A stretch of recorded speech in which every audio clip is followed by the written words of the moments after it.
David Friedman is an accomplished economist and author, and he's also the son of great economists Milton and Rose Friedman.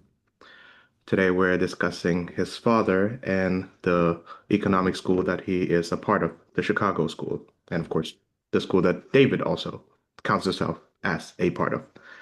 David Friedman, welcome to the show. How are you? I'm fine. Okay, that's I should like to begin by asking you, so the title of the famous book that your father authored in the year 1962, I believe, is titled Capitalism and Freedom. So I suppose is would be good to give a working definition of these two concepts, given that they've been somewhat abused, to say the least, at all times. So what is capitalism? Capitalism is a economic system in which coordination is provided by voluntary transactions among individuals on a basis of private property with the price system available to coordinate. That would be a very short description. Okay. And what is freedom? That would be much harder. And I suspect that in that title, my father was using the term pretty broadly. Uh, I would have said that freedom is, from my standpoint, a situation where individuals control their own lives rather than a situation where somebody else controls their life. But that's not, it's not really a question that one can answer in a sentence or in two sentences because it raises all sorts of issues of what control means. Am I controlling you if I have some asset that you need or that you want, and will only give it to you on conditions satisfactory to me and so forth? So that would be a much longer discussion. Of course. Yes. So is a free society necessarily capitalistic in nature?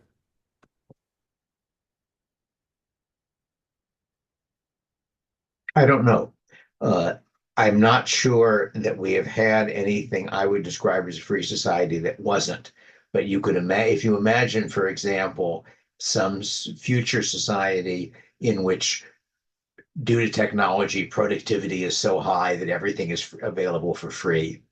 Uh, as long as individuals aren't coercing each other, that would still be a free society. But if in fact nobody trades, if everything is done in terms of a gift economy or in terms of I will do it for you because I like you or something, and everything is readily available on those terms, the inefficiencies due to not having capitalism aren't going to matter if they reduce a per capita income of $1 trillion down to half a trillion. So in that sense, I guess you could imagine such a society. But I think as a practical matter, you're unlikely to have a free society that is a free society of any substantial size that is not in some sense capitalist. But of course, in the real world, you've got a variety of degrees of how capitalist things are. So that in the society I live in, K through 12 schooling is mostly a socialist industry run by local governments and states in the form of public schooling. Uh, the post office used to be, and to some extent still is, a socialist industry and so forth. So you could certainly have a society which is pretty free and is not entirely capitalist. But I think that the less capitalist it is in some average sense, the less free it's likely to be. Okay. Well, why don't you give us a working definition of socialism to add in with the capitalism and freedom discourse? Yes, that in some sense is even harder because different socialists disagree about what it means. Uh, I normally use the term in the economic sense of a economic system where the means of production are owned and controlled by the government. So it involves coordination through political mechanisms rather than through economic mechanisms in the price system. Uh, but lots of other people use socialism in other senses, that the My guess is that most of the people in Europe who think of themselves as in favor of socialism are not actually in favor of having the government run all of the economy. They think of socialism as something like a welfare state or a vaguely good term. Back when I wrote my first book, I had a comment somewhere that given how vague the term socialism was, we could claim to be socialists too. That if socialism means a society where people are well off and are well taken care of, since capitalism gives more of that than any other system, we could claim that we're the real socialists. But that was sort of partly a joke, partly serious. I see. Yeah. Can socialist societies or systems exist without government? I would have said that in my sense of, in the sense I'm using the term socialist, no. You could certainly have a society that wasn't capitalist without government. Uh, and it's unclear exactly where you want to draw the lines of what counts as capitalism. That I've discussed in one or two places a gift economy, a society which I think to some extent Saga period Iceland and other Norse societies and a number of other traditional societies were, where the normal rule is that instead of saying, here is what I'll sell you to for a price, I say, I will generously give you such and such, but there is an understanding, though not a contract, that you will then feel obligated to give me things. And that's I think, a less sensitive system. It's a system that is going to work better for a simple economy than for a complicated economy, but it is a free society, at least not the normal form of capitalism. Right. Um, so I wonder to what extent do you identify yourself with the label libertarian? I do. Uh, on the other hand, libertarian also has a number of different meanings, like many terms. Uh, to begin with, historically, I think the original meaning of the term was a believer in the doctrine of free will, which has nothing to do with politics. A later meaning was, roughly speaking, left anarchists. And it acquired its present American, but mostly not European meaning as a result of the enemies of liberalism having stolen its name. That is to say, liberalism used to be the label in the 19th century for a more or less libertarian, probably less extreme version than modern libertarians would say, but essentially the same approach of private property and weak government and so forth. And in the course of the 20th century, people who were opposed to that system nonetheless managed to call themselves liberals. They shared some of the substance of classical liberalism, but not the economics. And therefore, those of us who still believed in those ideas had to find another label, and we ended up uh, using the label libertarian. I like to say that after the left stole liberalism from us, we stole libertarianism from a part of the left, but that was all right because the part of the left we stole it from doesn't believe in property rights, and so they shouldn't object to our stealing things from them. Uh, but in any case, but in that sense, in which libertarianism is basically a modern variant of classical liberalism, I'm a libertarian. I'm in favor of a society of that sort. Mhm. So to what extent does your father, Milton Friedman, identify with the label libertarian? Oh, he did. I think the way I remember his putting it was that he was politically a Republican and ideologically a libertarian, Okay. Yes. Why do property rights matter?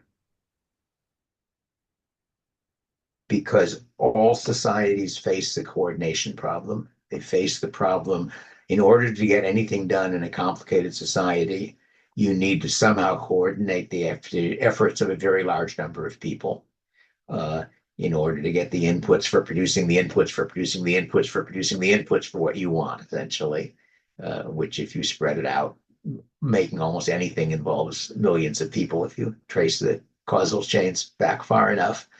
Uh, and private property provides a decentralized mechanism for doing that. That there in a very broad sense, there are really two solutions to the coordination problem, and one of them doesn't scale. The obvious solution is to have somebody at the top telling everybody else what to do. That's the centralized mechanism.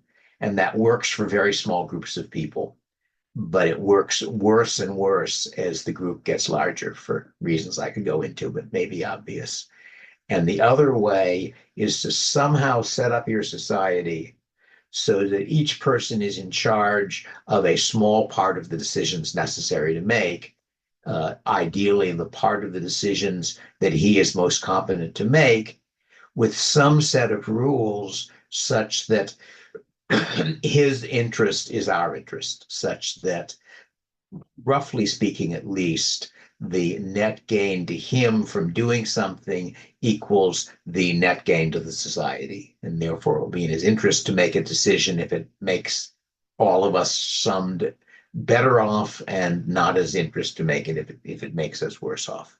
And it is not obvious. I figure it takes a semester or two of price theory course to explain the mechanism, but essentially private property and trade, in which, because in order to use your inputs, including your labor, I have to offer you terms that make that more attractive to you than anything else.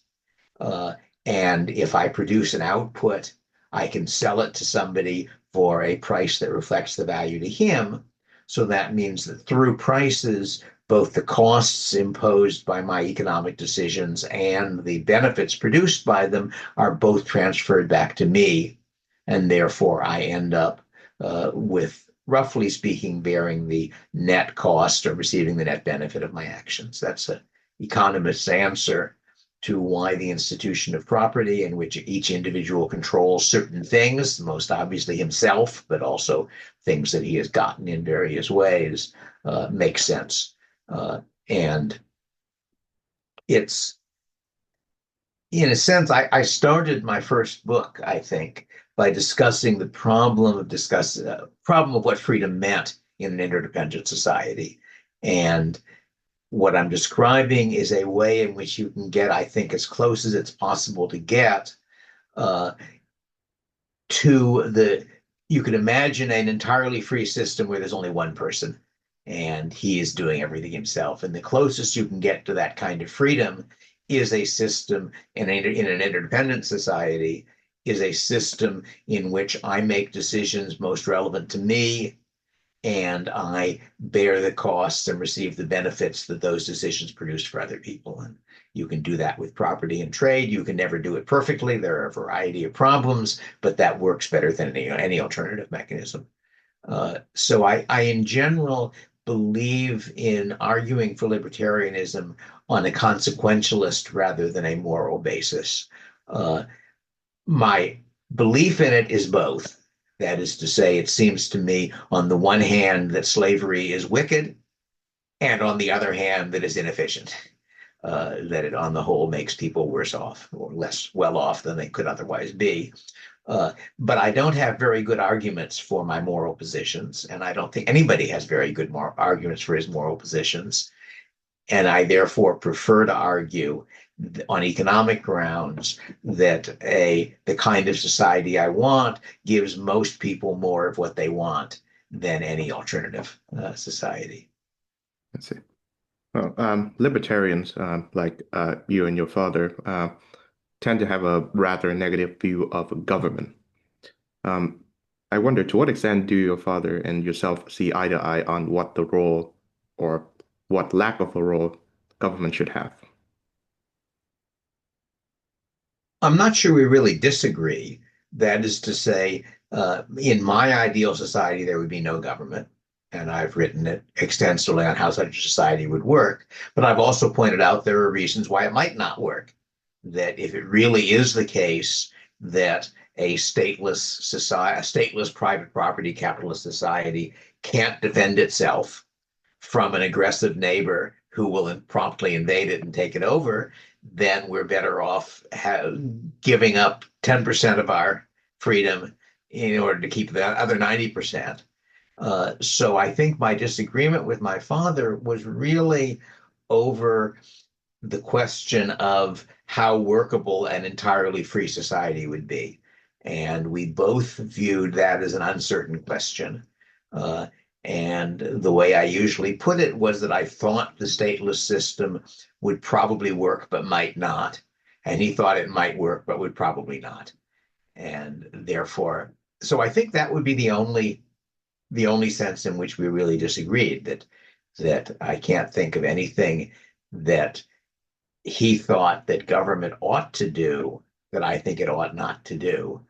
But I was more optimistic about the ability to maintain a society in which government did nothing than he was. I see.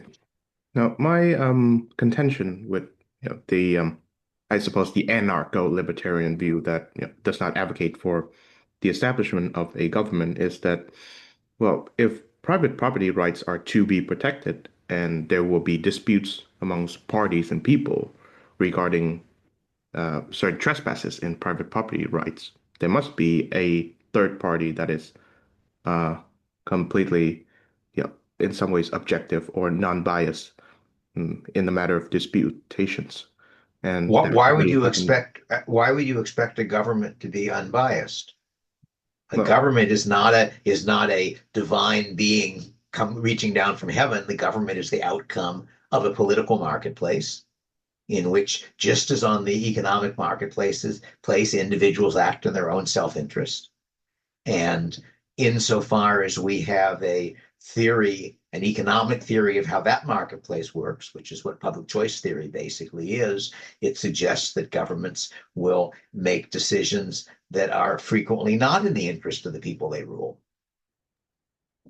okay. My contention really, Beyond that, yeah, you can have third party mechanisms which do not require a government. That, in fact, the world is full of third party mechanisms that do not require a government.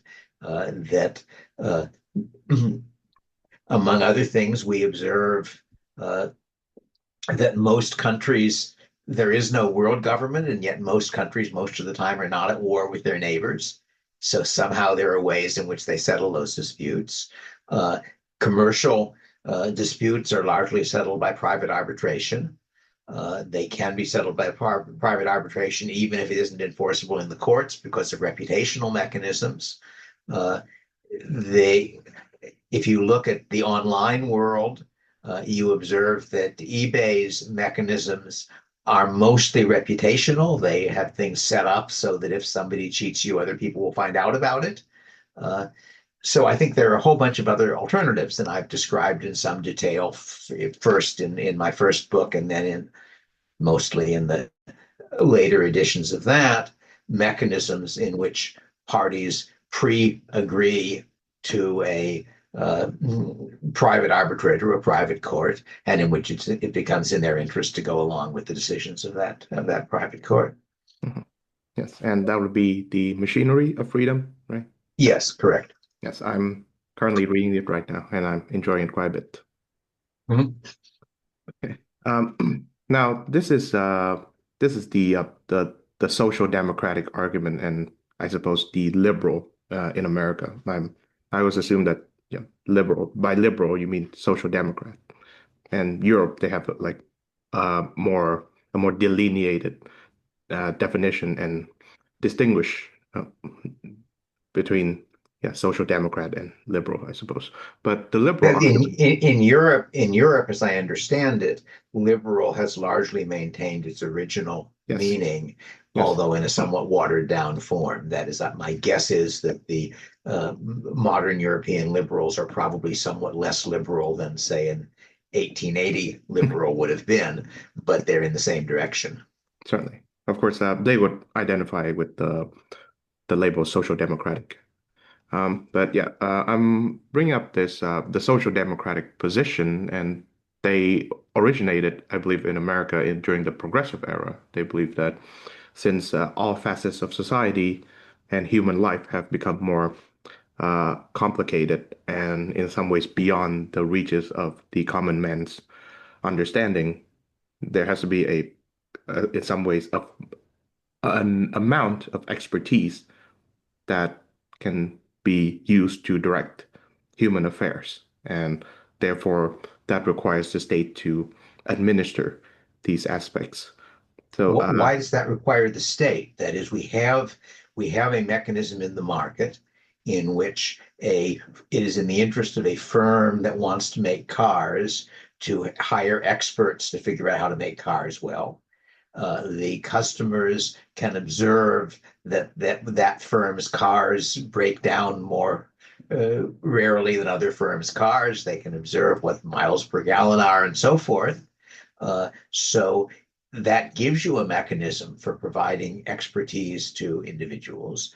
And on the other hand, if you think about the mechanism that controls the political system, uh, it's ultimately in a democracy, it's ultimately voting. The voting is by ignorant individuals, and the same ignorant individuals who interact in the market. The difference is that in the political context, there is no incentive for the individuals to be informed. In the market context, if I want to buy a car, if I don't pay attention to which cars work well, I will end up with a bad car, which is a cost to me. In the political marketplace, if I don't pay attention to whether the things the government says it's doing are good for me, that has no effect at all because I have one vote out of a couple of 100 million votes, and how I vote will have no significant effect on the outcome. So let me take the example, which is particular, two examples that are particularly salient in the US at the moment. My guess is that if Trump actually succeeds in expelling most of the illegal immigrants, the US will be worse off. That is to say, individual American citizens will, on average, be worse off because the illegal aliens are largely picking our fruit and doing a fair number of other useful things, as well as a few of them doing bad things, as just as a few of the citizens do bad things. Uh, my guess is that Trump's tariff policy is going to make the US worse off. However, from the standpoint of an individual voter, there's no reason he should know that. It's not the, it makes sense for him to say, well, it feels good to me that we should not have any of these foreigners around, that they're different people from me and I don't like different people. It makes sense if you don't understand tariffs at all, if you don't understand the economics of trade, which is a moderately difficult thing to understand. It makes sense to say, wait, we got to protect ourselves from the competition of these countries that underpay their workers and therefore can drive our wages down. All of that makes sense if you don't think about it. Uh, and and that drives the outcome. We actually have a president who is in the process of doing those things. And this is true much more generally. The I was struck back during COVID by the fact that the supposed expert, Mr. Fauci, was in fact said, though he didn't put it that way, that he was willing to lie to the public. There was an interview with Fauci in the New York Times in which he said he was planning to change his estimate of the infection rate that you needed for herd immunity in response to polling information about how many people were willing to be vaccinated. That polling information had no effect at all on what the requirements were for herd immunity, but it did affect what he wanted people to believe. So you should assume that the government experts are perfectly willing to lie to the population, that they will take those actions, and they might take the actions they think are good for the country. They might take the actions more likely that they think are good for the politicians who appointed them, for the government currently in power. But there's no particular reason to expect a government to do a good job, to do a better job of providing expert information. And part of the incentive for the in the market is that the customers don't have to believe what the experts tell them. If Ford says our cars last forever, and the observation of people who own Fords is that they don't, then it is in my interest to be skeptical of Ford's PR. Uh, there is no particular reason why it's in my interest to be skeptical of what the government decides to make people do. okay. Now I'd like to get into a automobile related example, but yeah, since you Mhm. mentioned COVID, now I don't think that Dr. Fauci's recommendations and initiatives would have worked all that well had it not been for the fact that almost all of the S&P 500 big firms and companies followed his directions. Um, so, why is it, do you believe, that some of the most successful players in American capitalism follow through with these unfree regulations? That is to begin with, in the case of COVID, uh, there was a distinct possibility of imposing those by force. But more generally, the government of the U.S. Spends something like a third, well, governments, state and local as well as federal, something like a third of the national income. It makes rules which are relevant to firms. Uh, it is certainly in the interest, especially of a large and visible firm, to get along with the government and therefore not to do things that the government that will offend the government. And I think that's pretty obviously true. That in effect, I would have said that there are really two ways in which the more socialist the system is, the less free it is. And one of them is the direct effect that certain decisions are being made for you. But the other is that the government that's making those decisions has power over individuals in your society, which can get them to do things that you don't want them to do. Uh,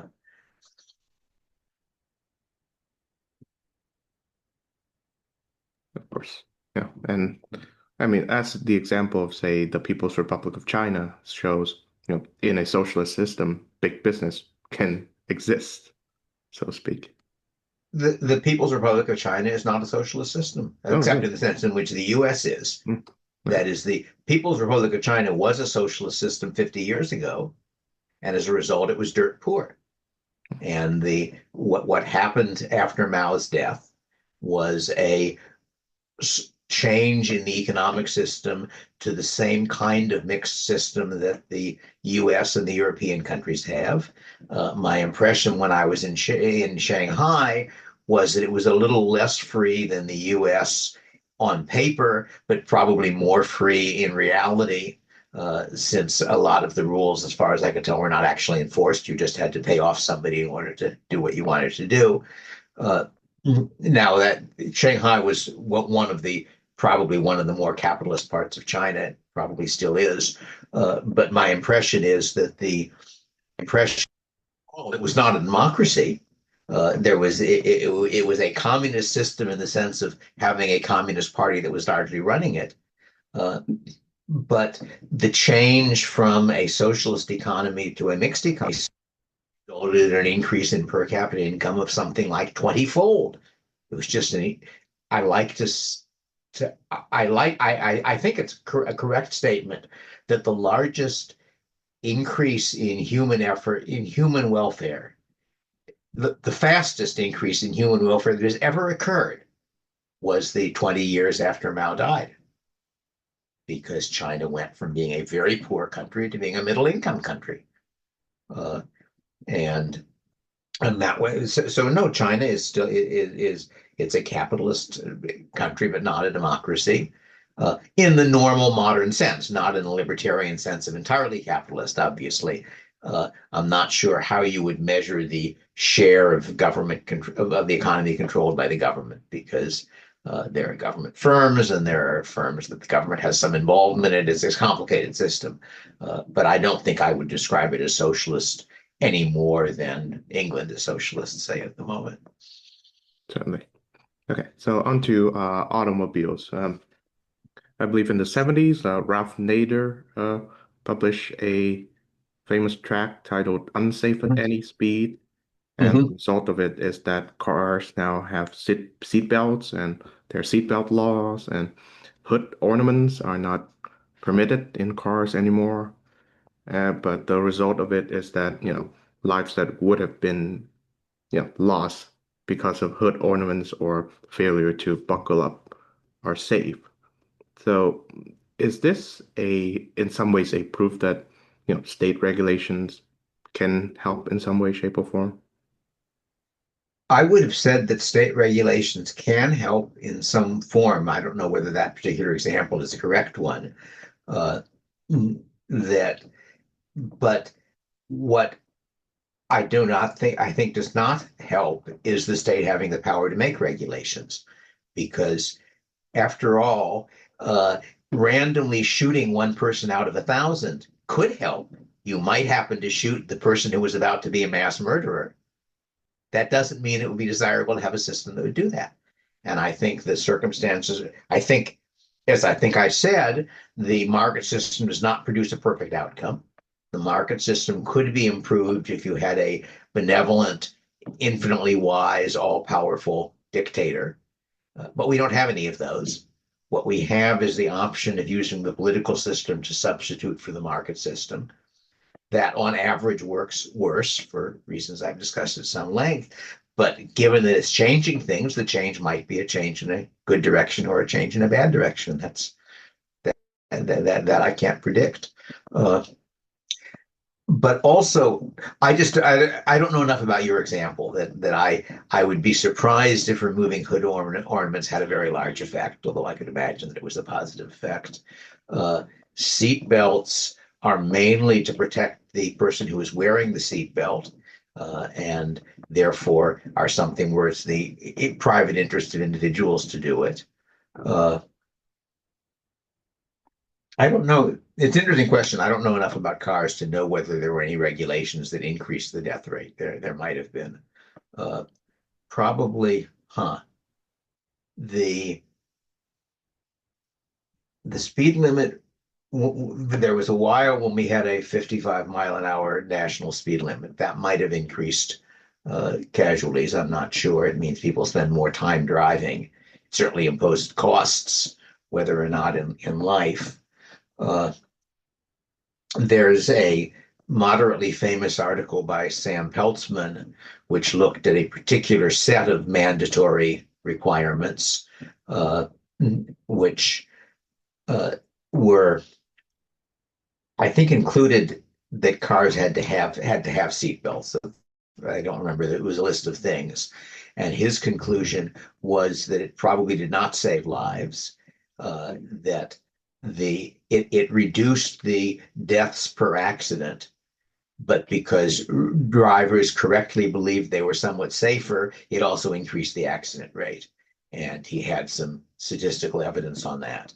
So it produced a benefit in the sense that people were able to drive a little faster, to drive when they were a little sleepier, to do various things which slightly increased the risk but provided other benefits. But his estimate was that it probably did not much change the casualty rate. But anyway, I certainly agree that it is possible for a government regulation to improve things. I just don't think that the government having the power to make regulations on average improves things. I see. Yeah. Another more salient example that comes to mind is the Ford Pinto scandal, where the Ford company sort of bypassed these mechanisms that would make their cars safer in order to have their cars being sold cheaper. And I wonder to what extent is it just a, a case of business malpractice, or is it the case that, state regulations should be applied further? But the real answer is that I don't know enough about the Pinto case, so I don't know what was really happening with. I don't know whether what the government regulations did was or was not desirable. Uh, but let me go back for a moment to Peltzman, Yes. because he has another. Peltzman was a U of C economist. I don't know. He may still be alive. I'm not sure. Uh, who did statistical work. Uh, and one of his studies looked at a set of changes in the Pure Food and Drug Act, uh, which essentially required demonstration not only that a drug was safe, but that it was an improvement on existing things. It was sort of efficacy, or some term like that.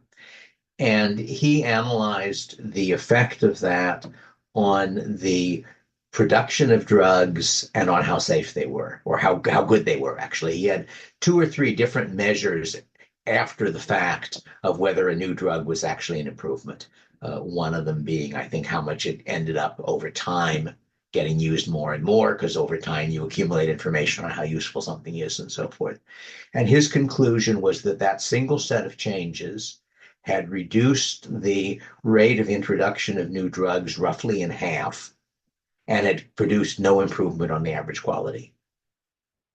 All right, if that statement is correct, then that single decision by the government killed millions of people.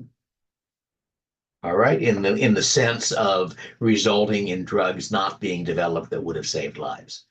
And there's no way I think you can actually put a real number on it, but it's a very, very large effect.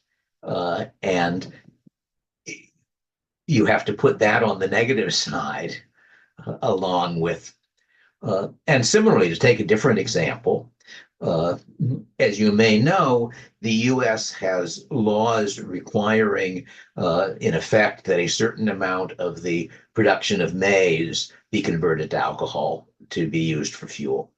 Uh, those rules were put in on the theory that it reduced CO2 output and therefore slowed global warming. It turned out that wasn't true.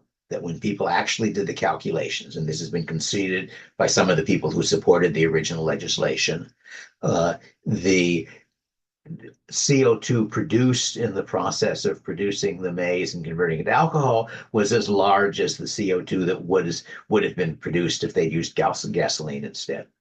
We still have those rules. The effect of those rules is that something around 10% of the world output of maize is converted into alcohol.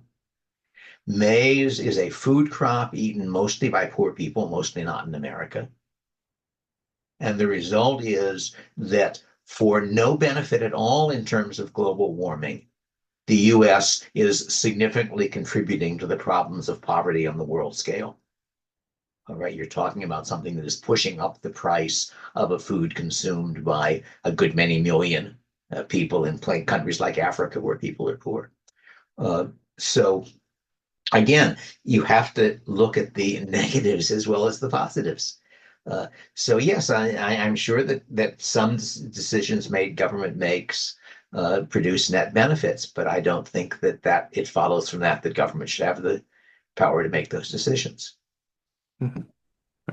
Going back to Milton Friedman, I remember watching the docuseries Free to Choose, where there's a very salient example of a woman who lives close to the U.S.-Canada border, and she needs a drug and medicine that would prolong and save her life, but the FDA does not approve of it, but the government of Canada does. So she has to drive all the way across the border in order to get that drug, and then of course make the trip back. And he was just contemplating whether those who are, less fortunate than her, who do not live close to the U.S.-Canada border, what do they do? Mhm. And so, what would be an alternative to the Food and Drug Administration? Private institutions which report on the evidence on how effective different drugs are. Mhm. And of course, how effective different foods are too. Yes, and for as far as I can tell, it is. I don't know what the current situation is, but it was at least for a long time the case that the official government statements on what you should eat were largely driven by the agriculture department.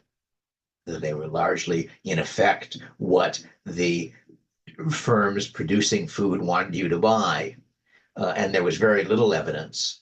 Uh, One case, again, which is I think not ever mandatory, but was certainly pushed by the government as well as other people, was the argument that the saturated fats raised your cholesterol and increased the chance of heart attacks. People were therefore urged to shift from eating butter to eating margarine. The margarine that was they were eating was hydrogenated vegetable oil, which consists of large amounts of trans fats, which turned out to be more dangerous than saturated fats, not less. Uh, Now that I don't know to what extent, I don't know enough about the history of that to know to what extent that was a matter of government experts telling people what to do and what it was a matter of private experts, but it was at least a very expensive mistake. Uh, the Anyway, uh, Yes. I suppose I may be part of the last generation of kids who grew up on the food pyramid as the nutritional model. yes. And I'm sure there's a different nutritional model now. But the most salient part of the pyramid, at least in my memory, is that the bottom rung of the pyramid contains like carbohydrates, and you and it indicates that this is something that you're supposed to eat the most. And we Uh-huh. now know that, too much carbs is bad for you. Yes. Again, I'm not a sufficient expert on this subject to really have an opinion, but my impression is that the basis for that was mostly political pressure by producers, not medical information. Uh, I don't know if there are any particular fields that you are expert in where you can look at the controversy among uh, experts, most of whom are ultimately paid by the government, including the ones in private universities, uh, and form an opinion. I've looked in a number of cases. I've got interested a long time ago in the population issues, more recently in the climate change issue. And as far as I can tell, the quality of research on politically live issues is just dreadful. That you essentially get people who have the appropriate credentials, who have PhDs and are employed as professors at universities, doing what I would describe as probably fraudulent work. Not in the sense of misreporting their data, but of leaving out all of the things that would argue in the direction they don't want to argue for and exaggerating the things that they do want to argue for. And if you're curious about my particular examples, you can look at my Substack, which, if you go to my webpage, it has a sorted list of my Substack posts, of which there by now are hundreds, uh, sorted by topic. And if you look at the ones on climate, uh, I have multiple examples where you have respectable people publishing articles in high status journals, which I think I can demonstrate at the level of an individual reader checking the facts, uh, are wildly biased and therefore give conclusions that governments will act on and shouldn't act on. And I suspect that if there is a field that you've ever done that kind of very close looking at, that you would find the same thing in that. So I don't think the governments, in fact, produce much expertise, much valuable expertise. Yeah, I will agree. I think that's my favorite aspect of the libertarian position, in that they rely more on, common sense and expert knowledge. And of course, expert knowledge should be treated with a certain sense of informed skepticism. Mm-hmm. The Anyway, so what is your background? Uh, I associate the food pyramid with the US. Did you grow up in the US or somewhere else? I grew up in Vietnam. Aha. Yes. And did they have the pyramid there too?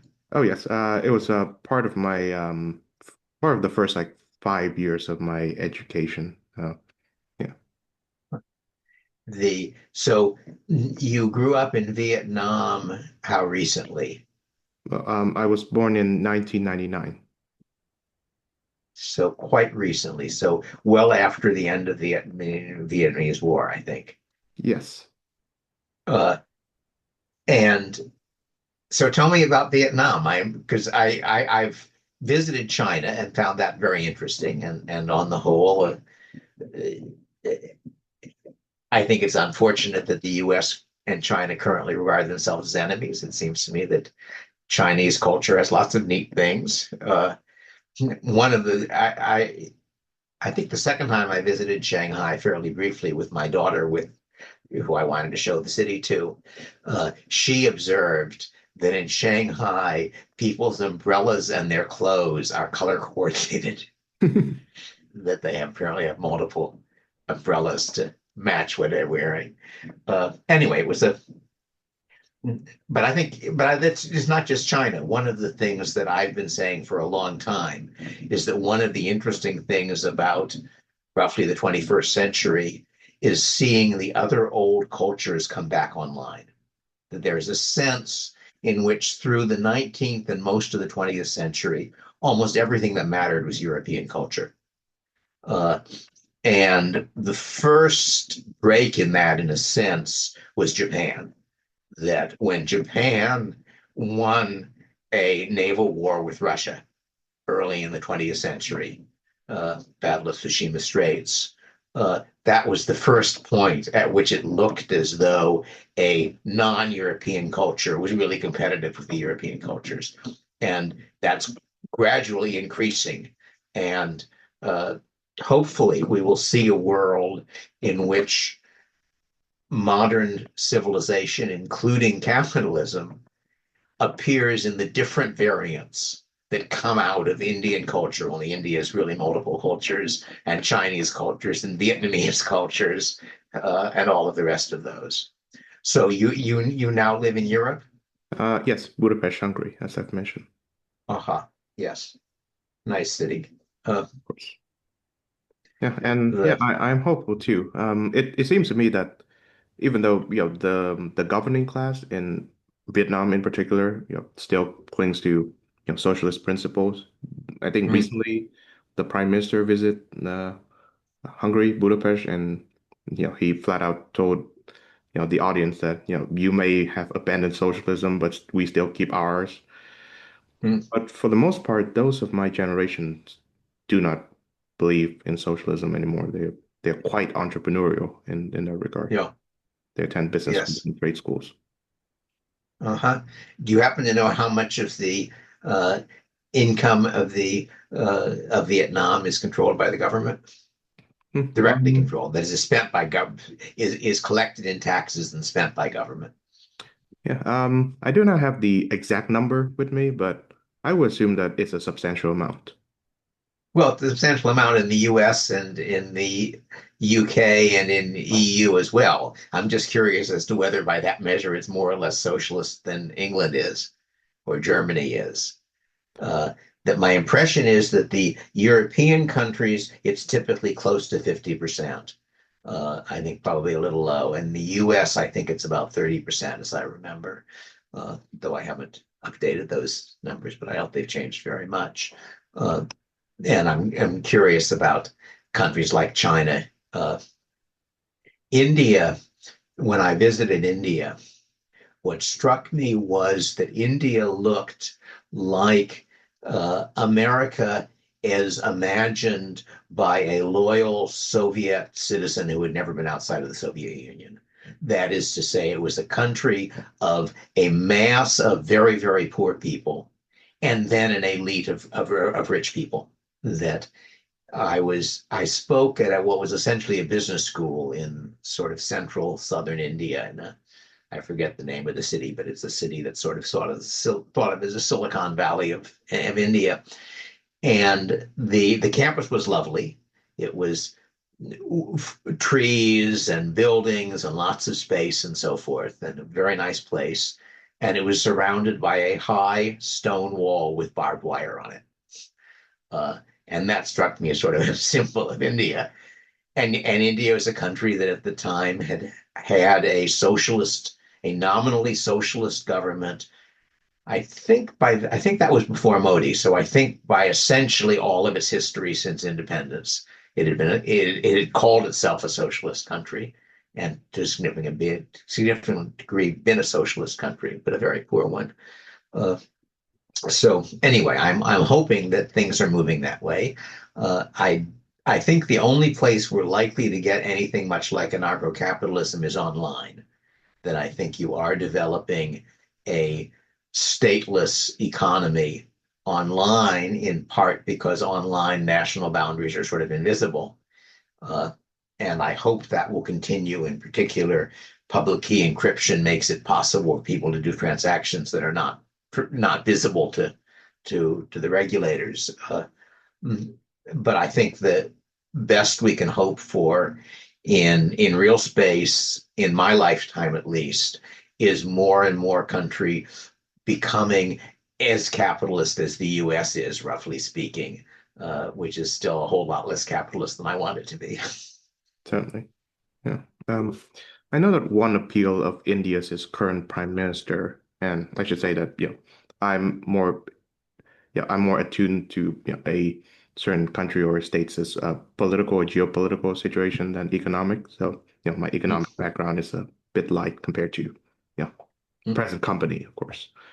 But I do know that the appeal of the current Prime Minister of India, Modi, is that he is the first one to be Prime Minister who's not part of the elite class, so to speak, from the Mm, Gandhi family or backed by yes, the Gandhi family. yes. And of course, that shows too that elitism is still a big part of India and, of course, of all other societies, including my own. And it is something that the US of A, I think, is resisting, but of course, it still exists. Yeah, part of the way I view Trump's victory is as a rebellion of flyover country. That is to say, I think we had a perceived situation, and it was more true socially and maybe intellectually than it was true economically, in which you had a division between the East Coast and the West Coast. And geography makes it too simple because part of flyover countries in the East Coast and the West Coast too. But you had essentially an elite of people who were college educated and who looked down on the people who weren't college educated and who shared a sort of set of cultural, of left of center social and cultural views, some of which I agree with and some of which I don't agree with. I'm sort of in between. And there's a famous quote from Hillary about the deplorables, basically describing the view of the sort of ignorant Midwestern high school graduates, though she didn't put it that way, who supported Trump. Uh, so I think I'm not sure if Trump is an improvement or a worsening because he basically, from my standpoint, replaced one set of mistaken ideas with a different set of mistaken ideas. But at least he's dumped some of the old ones, which is an improvement.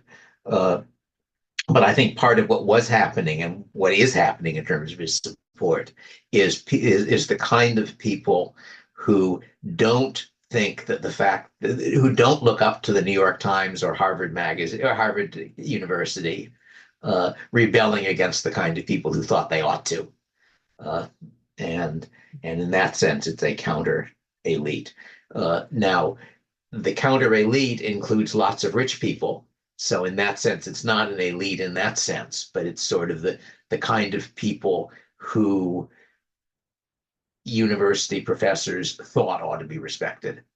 Uh, and uh, so anyway, I'm in between because I'm obviously a retired university professor. I've lived my life mostly in the academic world. I share some of the views of the academic world, uh, but strongly disagree with other ones. Mhm. Okay. So, finally, what should we learn from Milton Friedman in terms of, thinking economically?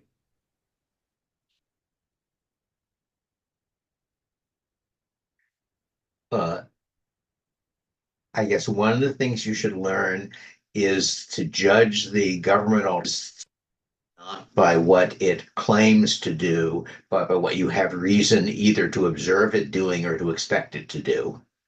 Uh, and the other thing is to recognize the degree to which the private alternative not only works, but works in attractive ways in the sense of resulting in people getting more or less what they want. But I don't think they're are one sentence summaries of the views of anybody very interesting. So, in that sense, I think if you want to get his views, you read his books or watch his television performances or whatever. And similarly, if you wanted my views, you are better off reading Machinery of Freedom than in current third edition than listening to a podcast because the podcast is necessarily putting things in fairly simple terms. I should say that my web page has free links to most of my writing. My web page is daviddfriedman.com. That's pretty easy to remember. And if you go there, you will, among other things, find a free PDF of The Machinery of Freedom, free versions of most of my other books, uh, free links to all of my podcasts and a lot of my published articles and so forth. And that's one of the nice things about the world we now live in is that it is possible for me to give away copies of my book at no cost to me. And since I write mostly in order, books, articles, everything else, and since I write mostly in order to spread ideas, not mainly as a source of income, that's very convenient. Yes. Okay. So I shall link your website in the show notes. And on that Thank note, you. thank you very much, David Friedman, for joining the program. Thank you. Bye bye.